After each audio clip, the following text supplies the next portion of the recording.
नमस्कार दोस्तों, स्वागत है फिर से एक नई वीडियो में। आज की वीडियो दोस्तों बहुत ही महत्वपूर्ण होने वाली है। जरा सोचिए, अगर आपके पास नोटिस आ जाता है, आपसे पूछा जाता है कि आप अपना नागरिकता साबित करें, तो आप कौन से डॉक्यूमेंट्स देंगे? आप आधार कार्ड देंगे, आप पैन कार्ड देंगे, आप वोटर आईडी कार्ड देंगे, हत्ता कि आप पासपोर्ट भी दे देंगे, लेकिन इससे जो है वो नागरिकता साबित नहीं होगी। आगे से जवाब आएगा ये नागरिकता साबित करने के लिए वैलिड डॉक्यूमेंट्स नहीं है, तब फिर आप क्या किएगा? आप कौन से डॉक्यूमेंट्स दीजिएगा? तो दोस्तों आज की वीडियो इसी से रिलेटेड होने वाली है। अगर वीडियो इसी से रिलेटेड होने वाली है, आज की वीडियो में आपको बताने वाला हूं कि वो कौन से मोस्ट इंपोर्टेंट डॉक्यूमेंट्स हैं जो आपके लिए फ्यूचर में बहुत ही काम आने वाले हैं। क्योंकि दोस्तों जैसे कि आपको पता है कि अभी एसआईआर चल रहा है, अन्य चल रहा है, अभी जो है बिहार में भी एसआईआर हुआ, उत्तर प्रदेश में भी एसआईआर हुआ और आने वाले वक्त में अलग अलग राज्य में एसआईआर होने वाला है। तो दोस्तों आपको ये पता है कि एसआईआर में कितने लोगों के नाम काटे जा रहे हैं, इसके बाद जो है अगला नंबर किस चीज का है। तो दोस्तों आपको अपने दस्तावेज संभाल लेने हैं। आज की वीडियो में मैं ये भी बताऊंगा कि सिटीजनशिप और आइडेंटिटी प्रूफ में क्या डिफरेंस है, इन दोनों के बीच में क्या डिफरेंस है, आधार कार्ड क्यों नहीं वैलिड है और वोटर आईडी कार्ड क्यों नहीं वैलिड है और पासपोर्ट क्यों नहीं वैलिड है। तो दोस्तों इस वीडियो को आप शुरू से लेकर एंड तक देखना, मैं आपको ए टू जेड इंफॉर्मेशन देने वाला हूं। क्योंकि दोस्तों आप देख सकते हैं मैंने इस पे पूरा एक वीक लिया है, पूरी स्क्रिप्टिंग की है ताकि मैं आपको वैलिड इंफॉर्मेशन दे सकूं। तो दोस्तों शुरू करते हैं वीडियो। और वीडियो शुरू करने से पहले मैं आपको बता दूं, अगर आप मेरे चैनल में पहली बार आए हैं तो प्लीज मेरे चैनल को सब्सक्राइब कर दें और मेरी वीडियो को लाइक कर दें,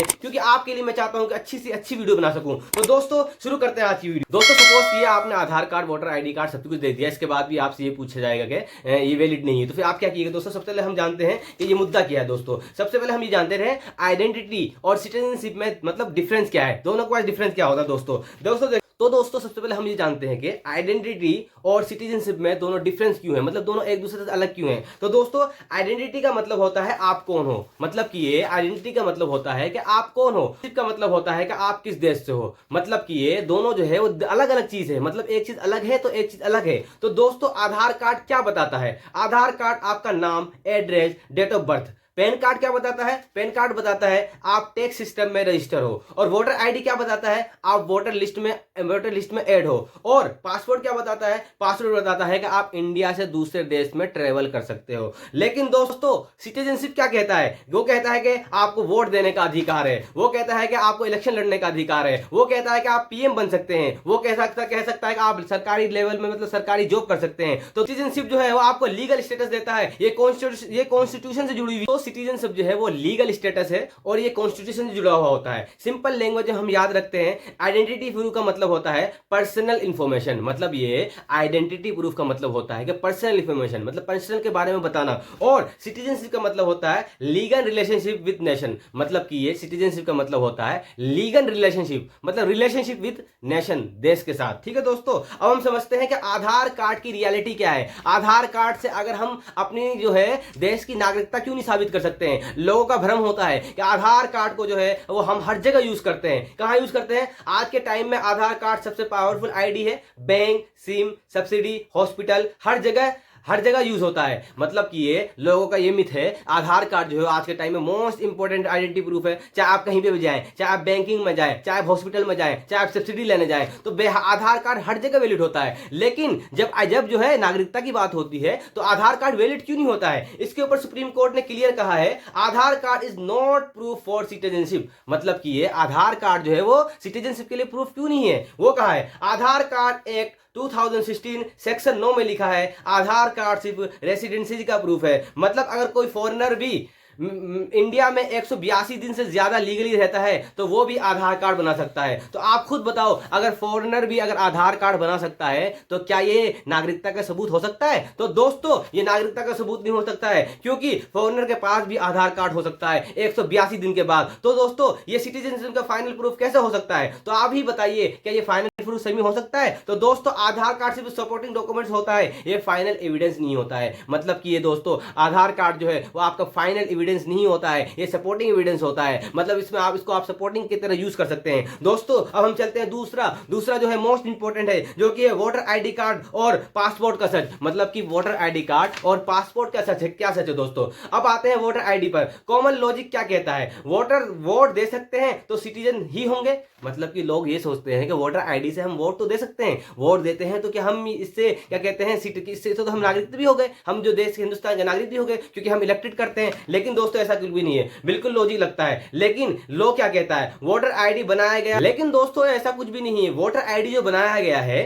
वो बनाया गया है रिप्रेजेंटेशन ऑफ पीपल एक्ट के अंदर। मतलब कि ये वोटर लिस्ट में गलती हो सकती है, नाम गलत ऐड हो सकता है, इसलिए कोर्ट में सिर्फ वोटर आईडी कार्ड जो है फाइनल प्रूफ नहीं है। मतलब कि ये जो वोटर आईडी कार्ड जो बनाते हैं उसमें नाम भी गलत हो सकता है, उसमें कुछ और भी गलत हो सकती है, कोई भी बना सकता है। तो दोस्तों फाइनल एविडेंस के लिए वोटर आईडी कार्ड भी जो है वो बिल्कुल वैलिड नहीं माना जाता है। अब बात करते हैं पासपोर्ट की। दोस्तों पासपोर्ट बनाना इजी नहीं होता, पुलिस वेरिफिकेशन भी होता है, डॉक्यूमेंट्स भी चेक होते हैं, लेकिन हाई कोर्ट ने कहा है कि passport only priming face evidence है। मतलब कि दोस्तों जैसा कि आपको पता है हिंदुस्तान में पासपोर्ट को जो है मोस्ट इंपोर्टेंट आइडेंटिटी प्रूफ माना गया है, लेकिन इसके बावजूद भी जो है वो आप जो है पासपोर्ट से जो है अपनी नागरिकता साबित नहीं कर पाएंगे। क्यों नहीं कर पाएंगे दोस्तों? हाई कोर्ट ने कहा है कि passport only prima facie evidence है, मतलब पहली नजर में सही माना जाएगा, लेकिन अगर फ्रॉड प्रूव हो जाए तो पासपोर्ट कैंसिल भी हो सकता है। मतलब कि ये जो है पहली नजर में जो है आपको वैलिड मान लिया जाएगा, लेकिन अगर इस पे कुछ फ्रॉड पाया जाता है, अगर इस पे कुछ दिक्कत पाई जाती है, लेकिन फिर तो पासपोर्ट भी जो है वो नागरिकता का सबूत नहीं माना जाएगा। लेकिन दोस्तों अब हम चलते हैं, अब हम जानते हैं असल में जो है वो कौन से डॉक्यूमेंट्स हैं जो आपको बना लेना है, वो कौन से डॉक्यूमेंट्स हैं जो आपको जान लेना है, वो कौन से डॉक्यूमेंट्स हैं आने वाले टाइम में आपको उसको तैयार कर लेता है। तो दोस्तों अब हम सबसे इंपॉर्टेंट पार्ट में चलते हैं, वो कौन से डॉक्यूमेंट्स है। वो सबसे पहले आता है दोस्तों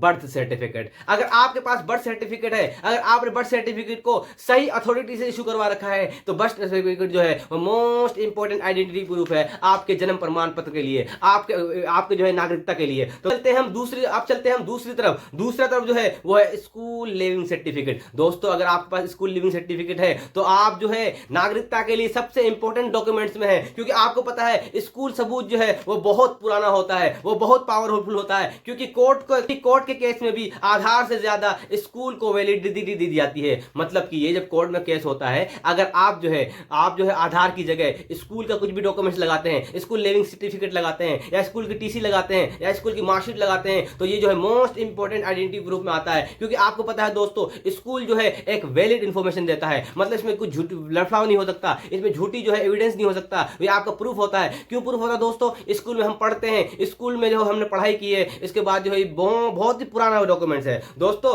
क्योंकि ये पुराना डॉक्यूमेंट्स होता है जो फ्रॉड से बनना मुश्किल होता है। मतलब कि ये स्कूल का जो डॉक्यूमेंट्स है, सपोज किए हमारे माता पिता जो 40 साल के हो गए हैं, 50 साल के हो गए हैं, इन्होंने स्कूल में पढ़ाई करी होगी, जब इनको पास स्कूल जो है क्लास 10 की मार्कशीट मिली होगी, तो ये मोस्ट इंपोर्टेंट आइडेंटिटी प्रूफ होगा। क्योंकि दोस्तों ये बहुत ही पुराना है, इन्होंने 20 साल 30 साल पहले अपनी 10th करी होगी, तो दोस्तों इनके पास अगर वो रिकॉर्ड है तो वो वैलिड रिकॉर्ड है, और सरकार को ये भी लगती है कि ये जो है ये जो डॉक्यूमेंट्स है ये बिल्कुल वैलिड है, इसमें कोई गलती नहीं है, इसमें कोई फ्रॉड नहीं है। अब चलते हैं दोस्तों, हम चलते हैं सबसे इंपॉर्टेंट की तरफ। इंपॉर्टेंट ये है सिटीजनशिप सर्टिफिकेट। मतलब कि ये अगर आपने सिटीजनशिप सर्टिफिकेट बना लिया है जो सीधा MHA से यानी होम मिनिस्ट्री से इशू होता है, तो जिसका मतलब ये है कि ये पूरा ही वैलिड होता है। मतलब कि ये अगर आपने बर्थ सर्टिफिकेट इशू कर मतलब कि आपने सिटीजन सर्टिफिकेट बना लिया, सिटीजनशिप सर्टिफिकेट बना लिया, ये जो है ये तो बिल्कुल ही वैलिड है, क्योंकि ये खुद होम मिनिस्ट्री से आता है। दोस्तों हम चलते हैं मोस्ट इंपोर्टेंट पार्ट पे, ये है कि हमको जो है सिटीजनशिप मिलती कैसे है। मतलब कि जो सिटीजनशिप जो है हिंदुस्तान में जो कानून बना रखा है, सिटीजनशिप मिलती कैसे है, सिटीजनशिप देते कैसे हैं, तो इसके ऊपर भी कुछ बना हुआ है। दोस्तों सिटीजनशिप एक्ट 1955 मतलब सिटीजनशिप एक्ट 1955 के हिसाब से 5 तरीके से आपको सिटीजनशिप मिलती है। मतलब कि ये 1955 के एक्ट के हिसाब से जो सिटीजनशिप एक्ट है, इसमें जो है 5 तरीके से आपको सिटीजनशिप मिल सकती है। सबसे पहले बर्थ के हिसाब से, डिसेंट के हिसाब से, रजिस्ट्रेशन के हिसाब से, नेचुरलाइजेशन के हिसाब से, टेरिटरी एक्वाइजेशन के हिसाब से। तो बर्थ रूल में 3 बार चेंज हुआ है। पहला 1950 से लेकर 1987 में इंडिया में पैदा हुए सिटीजन है, ठीक है। इसके बाद 1987 से लेकर 2004 में एक पेरेंट इंडियन होना चाहिए। मतलब कि ये 1950 से लेकर 1987 के बीच में अगर कोई पैदा हुआ है तो वो टोटली हिंदुस्तानी है, ठीक है। अगर इसके बाद 1987 से लेकर 2004 में पैदा हुआ है तो एक पेरेंट इंडियन होना चाहिए। मतलब कि ये 1987 से लेकर 2004 में अगर हमारे कोई माता पिता है, इसमें से अगर एक भी हिंदुस्तानी है, मतलब हमारे पापा हिंदुस्तानी है या मेरी मम्मी हिंदुस्तानी है, इसमें से अगर एक भी हिंदुस्तानी है तो वो लीगल होगा मेरे लिए, ठीक है। अब हम चलते हैं 2004 के हिसाब से,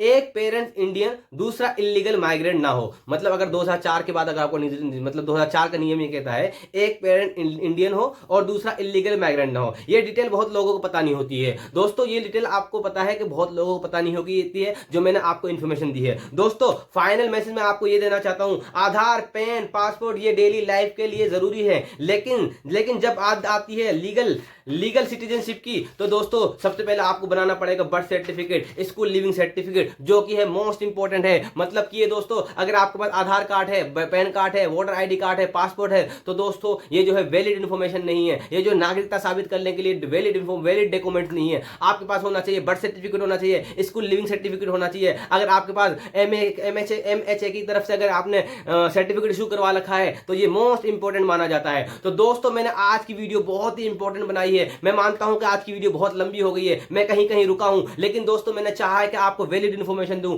दोस्तों इस वीडियो को ज्यादा से ज्यादा शेयर कर देना, और हाँ, वीडियो शेयर करने से पहले, वीडियो लाइक करने से पहले मैं आपको ये बता दूं, तो दोस्तों गवर्नमेंट के जो रूल हैं वो टाइम पे चेंज होते रहते हैं, टाइम पे कुछ न्यू नोटिफिकेशन आते रहते हैं। हो सकता है कि आप मेरी वीडियो आज से 2 साल, 1 साल, 5 महीने, 2 महीने बाद देख रहे हैं, तो उस टाइम दूसरा रूल हो। तो दोस्तों आशा करता हूं कि आपको ये वीडियो अच्छी लगी हो, तो उस टाइम दूसरा रूल हो, उस रूल को जरूर पढ़ लिएगा। दोस्तों आशा करता हूं कि आपको ये वीडियो अच्छी लगी हो। वीडियो अच्छी लगी हो तो प्लीज मेरी वीडियो को लाइक कर देना, मेरे चैनल को सब्सक्राइब कर देना, क्योंकि मैं इसी तरह की वीडियो आपके लिए बनाते रहता हूं। मिलते हैं नेक्स्ट वीडियो में, जब तक के लिए